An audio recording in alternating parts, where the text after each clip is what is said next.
So in this episode of Deckology, I'm talking about decks that I travel with. I open a deck of Anyone Red Dots with my friend Nate.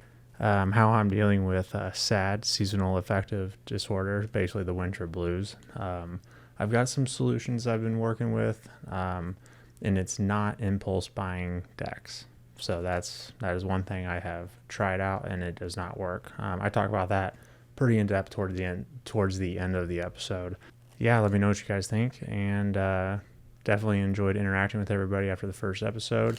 So be sure to follow me on Instagram if you want to continue the conversation, and you can find all the links of everything I mentioned down in the description. Enjoy.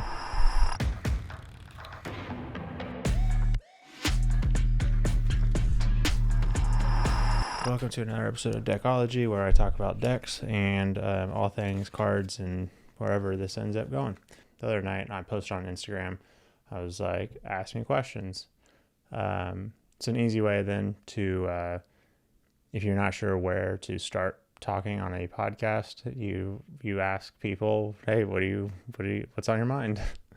And we got some pretty good stuff.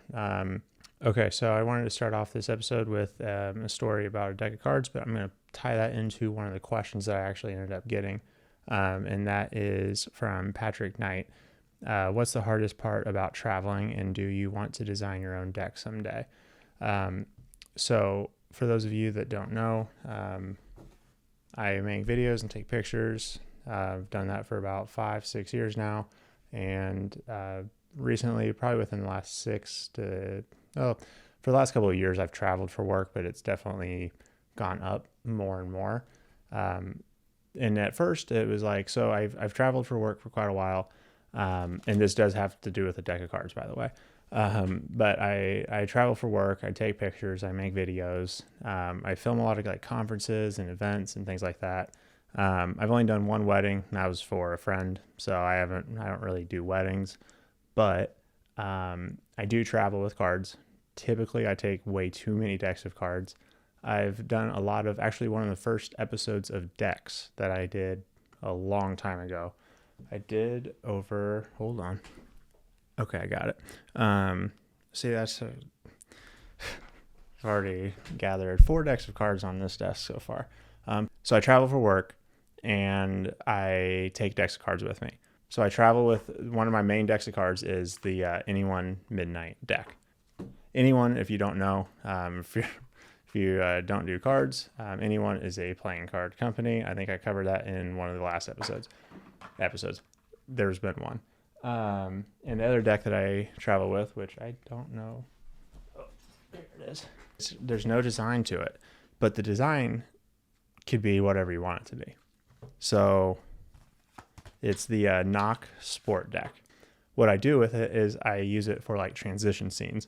So for example, I'll change this in post-production. So if I do like an Instagram story or something, I'll put the next scene that I go into with this deck. So I travel with this deck a lot, and I like go from scene to scene with it. If you check out Cardistry Tyler on Instagram, you will see the just some stuff that I've done with it before.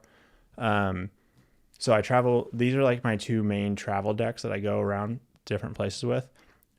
So that's the reason why, just for fun video effects, I'll use the Sport Green deck.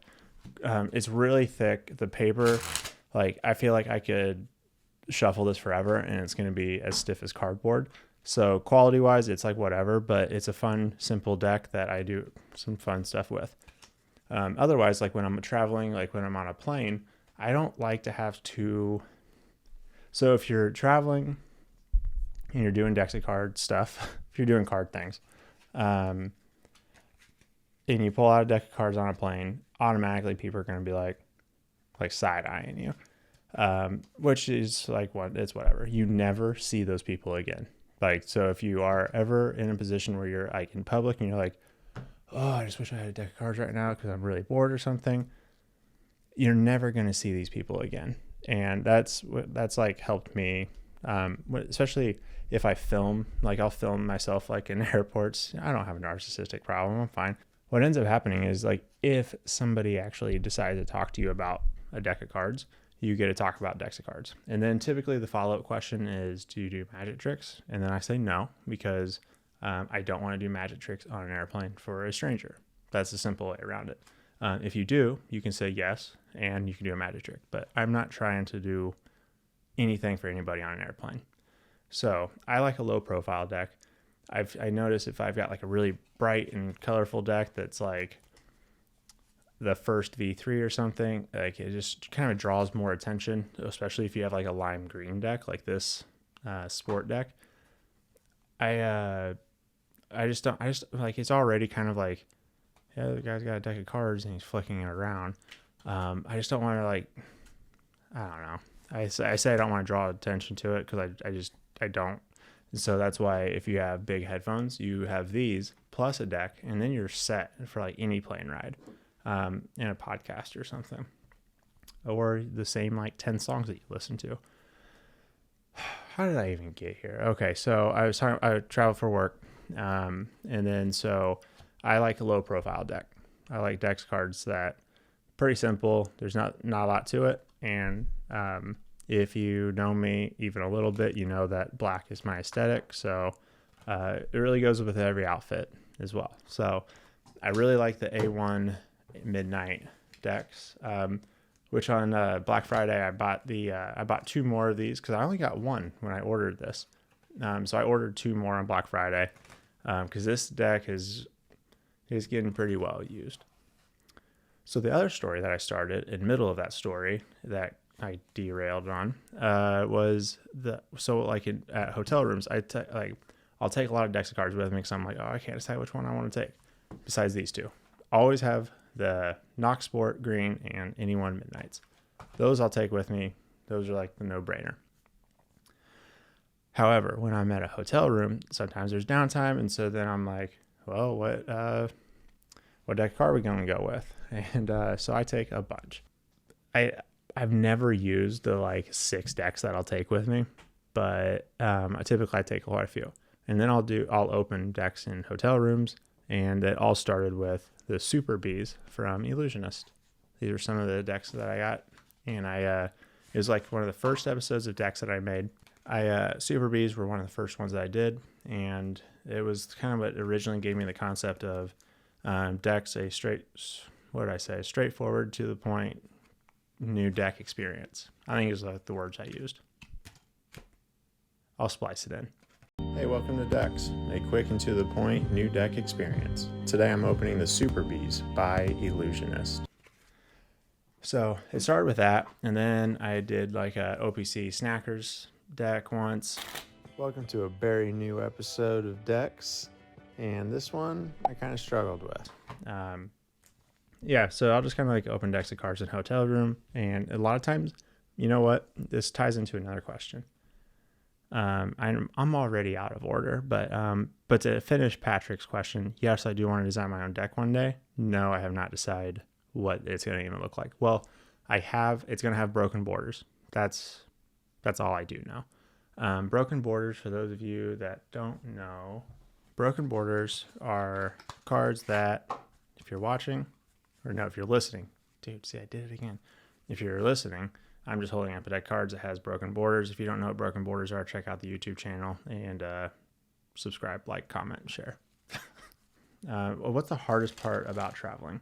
It's establishing a sleep routine. So when I do travel, sometimes I travel in different time zones. Sometimes I don't. When I do, it's a little bit weird, but only by like an hour or 2. It's never really that long. But establishing a sleep routine definitely for me, because a lot of times I will work all day and then it takes me a while to like wind down, and I'm not very good at that because a lot of times I'm just like thinking about what I filmed, what I have to edit, how I'm going to edit it, or I'll start editing it. And then, that also kind of ties in. What else is kind of tricky about traveling is eating healthy. So I'm already a really picky eater, and so finding like decent and healthy food is a challenge for me. So eating moderately healthy and sleeping regularly definitely are probably the two most difficult things. One-handed cuts that you advise to learn. Rev cut is probably like my go-to, just because it's simple. I like fidget moves.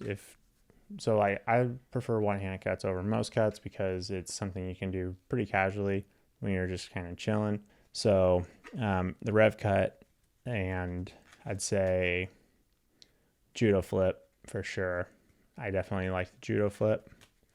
I do mantra when my hands are sweaty. I can't really do it when I got cold, dry, dead fingers all the time. Okay, so I saw somebody share a video on Instagram that we're talking about rev cut here. And I'm like, that's a pretty casual, easy move to do. I saw this video on Instagram by Francisco Ramirez. I didn't know about this person until like 24 hours ago.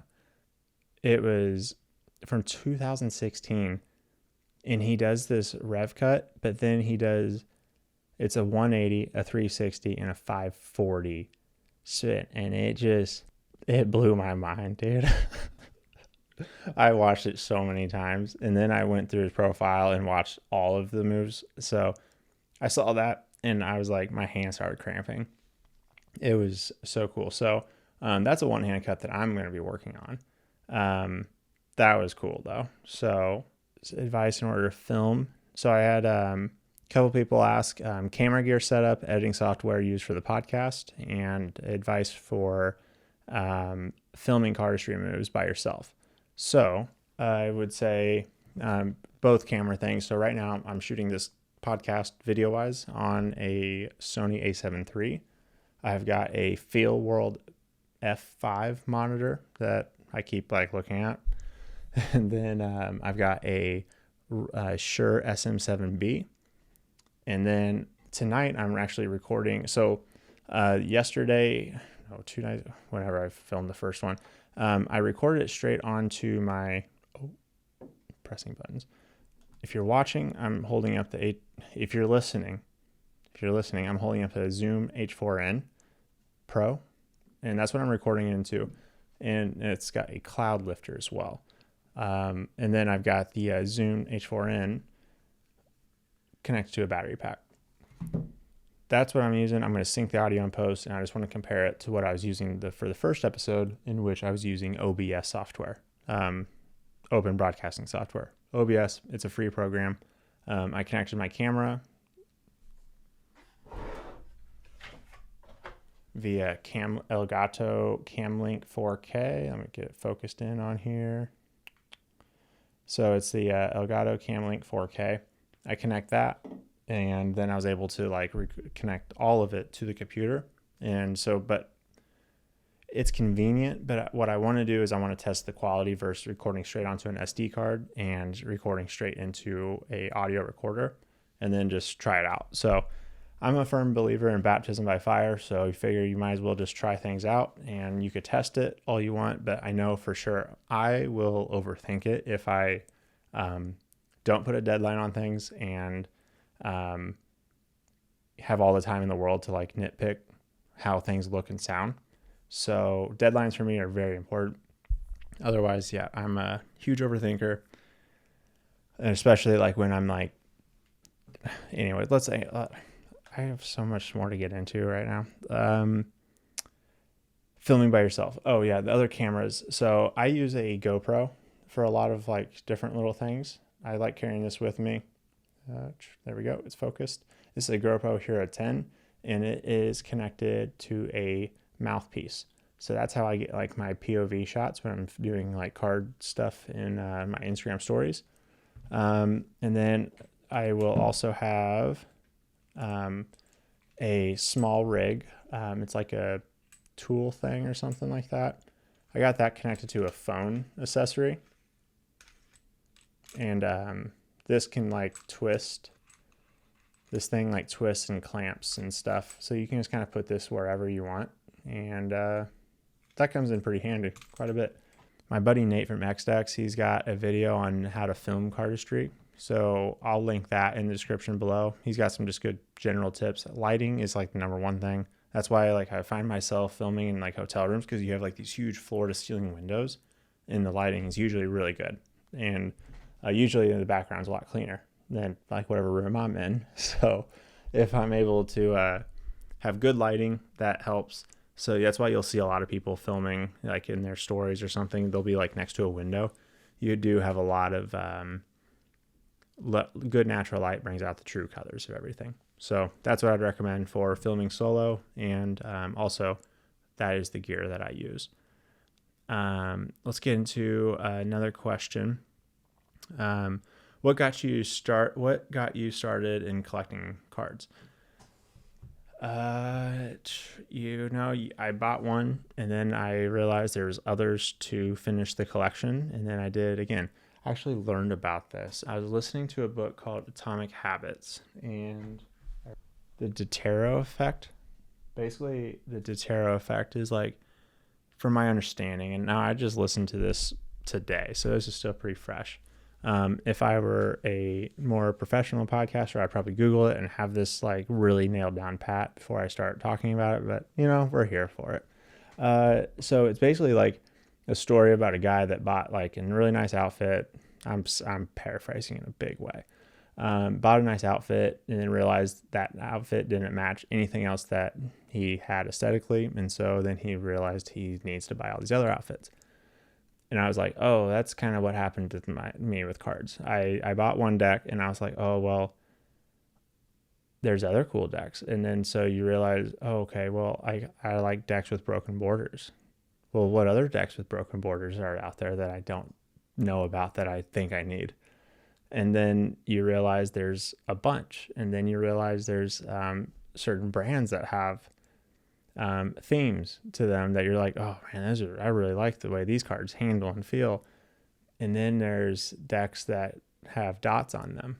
And you're like, wow, everybody seems to really like these. And it's the simplicity behind it as well. So they've got these checkered board themes that are really popular as well. Simple design, and they do really well. I have heard so many things about these red dots. And so what a lot of people say about the like OG red dot from any one deck is how like well they handle. And so my friend Nate had an unopened deck and he had never handled. And if there's anybody more qualified to make an assessment on how a deck handles it, he's like the most qualified person I could think of that I know personally that could give me an honest reaction to this deck. And it's not cheap and they're kind of hard to find. And he got one. So I went over to his house and I filmed him unboxing it and he opened it, and I'm going to cut to his reaction. Let's see if these bad boys live up to the hype that everyone says. Interesting. I don't know if these have thin borders or anything, and they didn't fan out. What's funny is I'm actually unimpressed. I was going to say, I'm not that impressed. You know what I'm wondering is if it was underwhelming. I messed around with the deck for a little while and I was like, okay. But I partially do think that is because we were like going into it with such high expectations of like, this deck's supposed to be extraordinary and like handle better than any other deck ever. And like it just handled like a normal deck of cards. Make sure I answered that. What got you started collecting? Yeah, it was the need for more. That was it. Gluttony at its finest. I was just like, I want more. And I have a job and adult money, so then I buy cards now where I'm like, that's $30. Well, you do that too many times, things get out of hand real quick. So I've practiced self-control. You know what? That leads me to another thing about buying cards. So your first year of buying cards, oh man, I went running. So I have a running coach, and we were doing this like incline thing, and I was like running, and I'm not running correctly right now. I'm learning how to run right now properly, and I was like working on it, and like the back of my knee hurts from when I was running on a trail and I fell. This was one of those times I was traveling. So Patrick, to answer your question, what's the hardest thing about traveling is sometimes you fall and you have a long-term injury from it. And I'm dealing with right now. And so anyway, sidebar. Your first year of collecting. Let's talk about that. So my first year of collecting, I definitely, in a big way, was like, I had FOMO for every drop that was coming out, and I would buy decks of cards left and right. I'll go through like different ones that I've bought over time. I got to save some decks for future episodes. But I feel like I've heard this from multiple people where they say, I felt like I found out what I like after I bought a bunch of decks. And that's pretty true for me too. So like when I said earlier about like decks of cards, my buddy Lucas asked what is a deck that you wish existed? I don't know, because I know there's probably some deck that's going to get released. Like one that I didn't know about. Here we go. We're up to 8 decks of cards. It is by my buddy Elijah.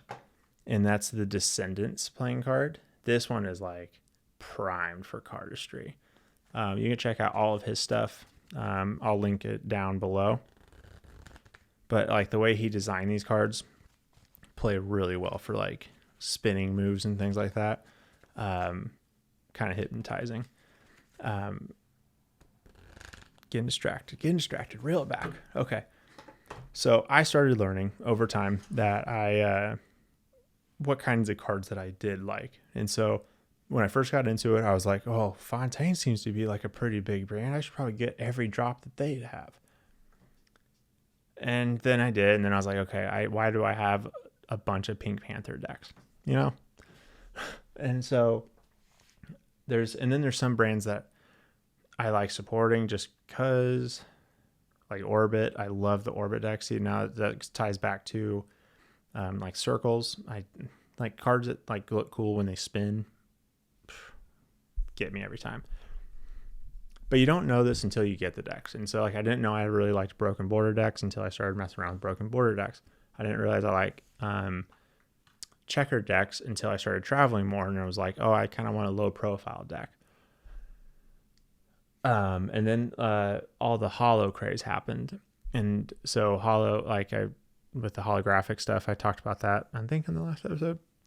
I was like, oh, I really need these holo decks too. So there was just like, you buy a bunch and then you start narrowing in on like, okay, I don't need that drop. I don't really care about that one as much. And then it like over time it dwindles down. But I definitely know if I like looked at my bank account, high intensity spending going on in the very beginning. So I was like, oh, I think I want that. Oh, I need that. When I first started collecting, I kind of recognized, because it's like the similar season that when I started collecting. Now that we're towards the end of the episode, I'll start talking about my life. When I first started collecting, it was like going into fall, winter, and here in Indiana, it gets really gray, sad outside. And I definitely have like SAD, seasonal affective depression disorder. I definitely get like the winter blues though. And once especially like when all the leaves die and like we have like 2 weeks of fall. And so I definitely know that like something I had to work on was I would just like buy, like I'd impulse buy pretty bad. And I definitely noticed that a lot in this community as well. Which is why we all kind of probably vibe pretty well together. But anyways, so there's like a lot of impulse buying, and I know that like after going through it, I'd buy these decks, I'd get a dopamine hit, and I'd be like, oh cool, I got this latest one. I don't have FOMO. I'd have FOMO really quick if like people started like posting decks cards that I was like, oh man, it'd be really cool to have those, whatever. And then you get them and you're just kind of like, man, this really wasn't that cool. Why do I buy this? And I definitely have plenty of those that are also just like sitting in boxes now. Thankfully,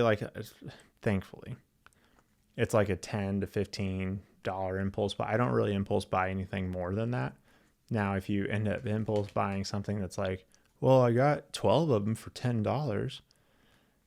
It's a little different, but I definitely realized I was like, okay, I don't need as many, but I definitely know, like, reflecting back, I was like definitely buying it because of the like fake little dopamine hits I'd get of like, it felt good. Like you get it and then you get in the mail and you open it and you get to like have something new and then that feeling goes away. And so I was like definitely supplementing it for the stress of owning a business, the sadness of how gray and cold it gets outside. And then you are like, well, maybe this deck of cards or maybe buying this thing will make things better or something. And it doesn't. You get that like momentary, like, oh, this was sweet. And then you're like, okay, well, I'm still using this black checkered deck, so, it's a thing. Just know that like if you're like kind of feeling like you are in a slump and it is December and you are from the Midwest, you're not alone. It's just a thing, but something to be aware of though. Buying decks of cards, impulse buying things, it's not going to help. Just, what does help though is learning something new. That has helped. It's kind of like when I feel like I'm kind of like in a slump, I've noticed for me, it at least helps me, when I'm like working on a new move and then the dopamine hit you get from when you are learning a new move and then you finally start kind of getting it, even just like a little bit, it helps a lot. And that's been one thing that's been like pretty consistent with me for like with my whole card career. Card career just sounded funny. I had to say it. Is like as you start learning something new that used to feel impossible, and then you start kind of getting it like a little bit here, a little bit there. That gets really satisfying, and I think that's what definitely like keeps me in it. It's not necessarily like getting the full collection now and all that. Like be practicing something. It's really frustrating learning new moves at first, but I've learned to embrace the floor display, and by doing so, through failing, you get better. And just remember that when you see somebody that's really good at handling a deck of cards, just know that they drop their cards too. And they don't drop them as often, though. I will say that. When I watch Tobias, dude doesn't drop his cards that often. He's really good. Cardistry Con video, another plug, December 16th. Dude's really good. He's pretty solid. Yeah, if you're feeling those winter blues, you're not alone. But I do recommend challenging yourself and learning something, because that overall satisfaction definitely carries over a lot longer than just like the quick fix of buying something. So, man, I feel like there was so much more I wanted to talk about, but I'm not trying to have like a Joe Rogan 3-hour episode right now. But there's so much more I was going to talk about, and we ended up not talking about. Okay. I haven't decided how the frequency. I said I was going to do this once a week, and then I ended up recording another episode just a few days after the first episode dropped. So we'll see what happens. But I have a lot of fun just being able to talk about cards with people. And then exactly what I wanted to happen happened. I was able to continue the conversation from the first episode into the DMs and in the comment section. So hit me up if you guys want to geek out about cards, moves, collections, anything decks. And until then, I will see you in the next episode. And